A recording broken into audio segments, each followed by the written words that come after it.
নমস্কার বন্ধুরা, সোনালী কথার আরও একটি পর্বে সবাইকে স্বাগত। আজকের রেসিপি রাঙা আলু দিয়ে তৈরি করা ল্যাংচা। রসালো নরম তুলতুলে এই রাঙা আলুর ল্যাংচা রেসিপিটিতে প্রত্যেকটা উপকরণের সঠিক মাপ আর সঠিক পদ্ধতি সুন্দর করে বুঝিয়ে দেব, যাতে আপনাদের ল্যাংচাটি করতে কোনো রকমের অসুবিধা না হয়।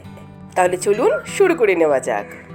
এখানে নিয়েছি মোট 3টে বড় সাইজের রাঙা আলু। প্রথমে খোসা সমেতই এটিকে কুকারে 3টে সিটি দিয়ে সিদ্ধ করে নিয়েছি। তারপর সিদ্ধ করার পরে খোসাগুলোকে ছাড়িয়ে নিয়েছি, তাহলে খুব সহজেই খোসাটা বেরিয়ে আসে।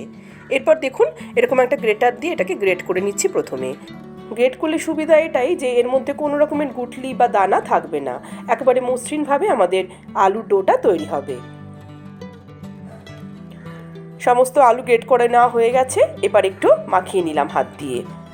এখন এর মধ্যে কী কী উপকরণ আর কীভাবে মেশাবো চলুন দেখে নিচ্ছি। তার আগে দেখিয়ে দিই, আমাদের রাঙা আলুর টোটাল হয়েছে 1.5 কাপ। মেজারিং কাপ যদি বাড়িতে নাও থাকে, যে কোনো কাপকে স্ট্যান্ডার্ড ধরে মাপ নিতে থাকুন।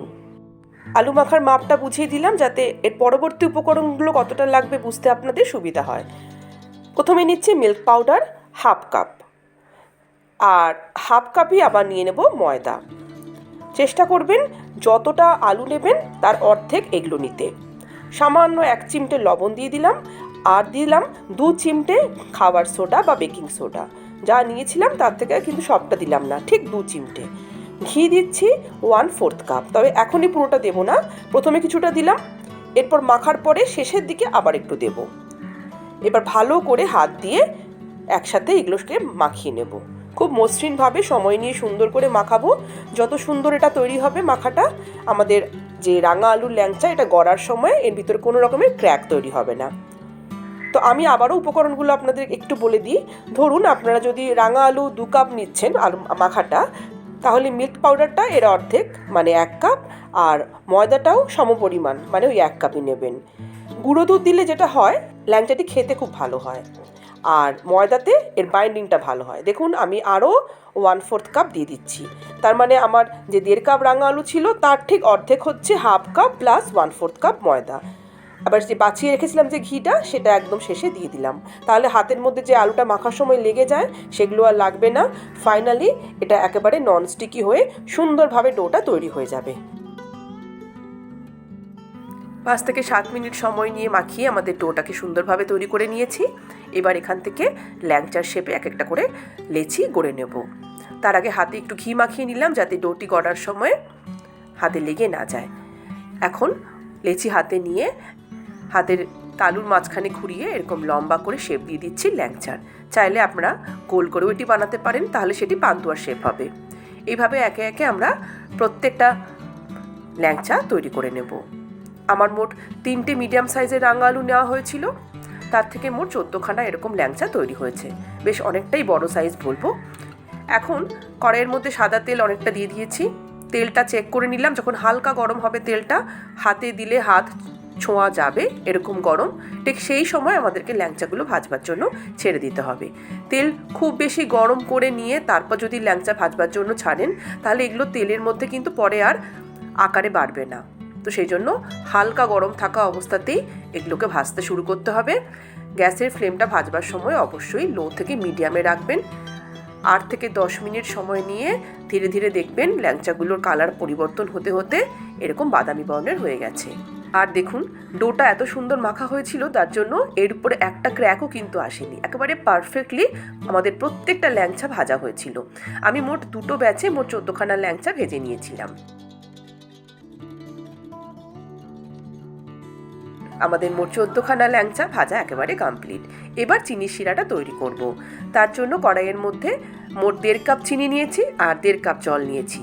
আর ভালোভাবে চিনি আর জলটাকে ফুটিয়ে নেব।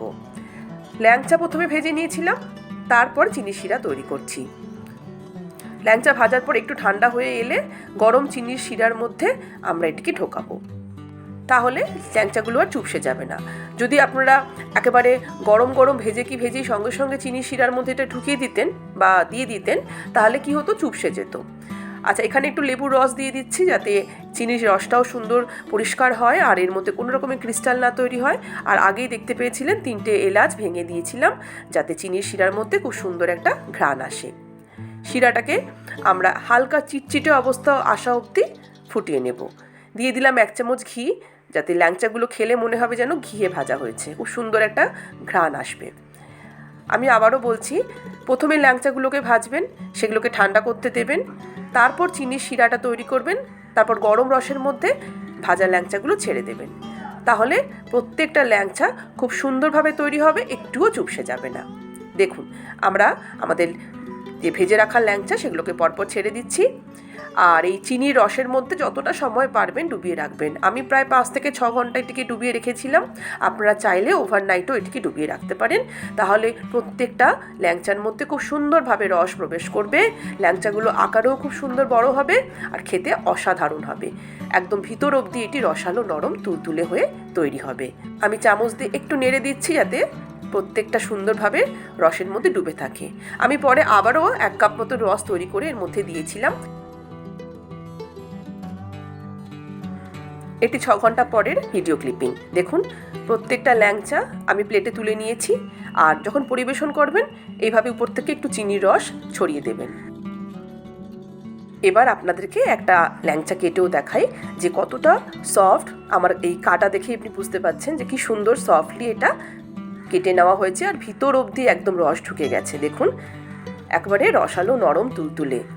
আমি আজকে ভিডিওটিতে যেভাবে উপকরণগুলোর মাপ বললাম, এক্স্যাক্টলি ওই মাপ ফলো করে আপনারা বানান, আমি গ্যারেন্টি দিয়ে বলতে পারি আপনাদের ল্যাংচাও এরকমই অসাধারণ তৈরি হবে।